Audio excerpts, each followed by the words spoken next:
नमस्कार, कसे आहात? मजेत ना? आज माझ्या किचनमध्ये बनणार आहे मसाला सिमला मिरची. त्यासाठी सगळ्यात पहिल्यांदा कढईमध्ये तेल घ्या, त्याच्यामध्ये कांदा उभा चिरून घ्या आणि तो टाका. आणि जो कांदा आहे तो एकदम डार्क ब्राऊन कलरचा होईपर्यंत भाजा. त्याच्यानंतर त्याच्यामध्ये थोडेसे खोबऱ्याचे तुकडे टाका आणि खोबरंसुद्धा एकदम गोल्डन ब्राऊन होईपर्यंत छान परतून घ्या. आणि नंतर आपल्याला ह्याची एक पेस्ट बनवायची आहे. तर पेस्टमध्ये टोमॅटो, कांदा, खोबरं, कोथिंबीर, पुदिन्याची पानं, लसूण, आलं आणि हे सगळं मिक्स करून एकदम फाईन पेस्ट करून घ्या. पेस्ट झाल्यानंतर कढईमध्ये तेल टाका.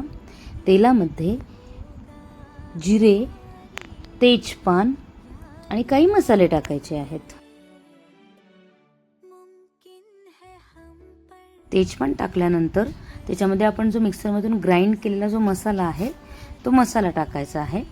मसाला पण थोडासा परतू द्यायचा आहे.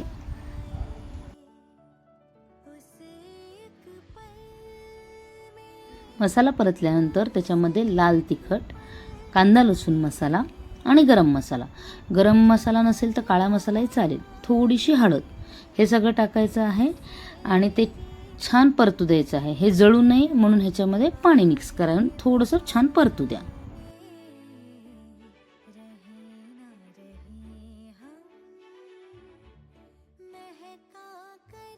मसाला तेल सुटेपर्यंत परतू द्या. नंतर त्याच्यामध्ये सिमला मिरची मिक्स करा आणि ते छान परता. ह्याच्यामध्ये मीठ ॲड करा.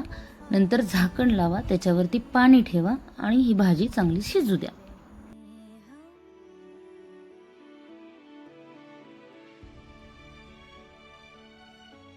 भाजीला हॉटेलसारखी टेस्ट येण्यासाठी मी इथे एक ट्रिक सांगितलेली आहे. कोळसा घ्यायचा आहे आणि तो गॅसवर असा पूर्ण लाल करून घ्यायचा आहे. नंतर व्हिडिओत दाखवल्याप्रमाणे भाजीला स्मोक द्यायचा आहे. एक 2 ते 3 मिनटं त्याच्यावर झाकण ठेवायचं आहे, म्हणजे भाजीला आपला छान स्मोक बसतो. तर ही झाली आपली हॉटेलसारखी स्मोकी फ्लेवरची भाजी तयार. थँक्यू.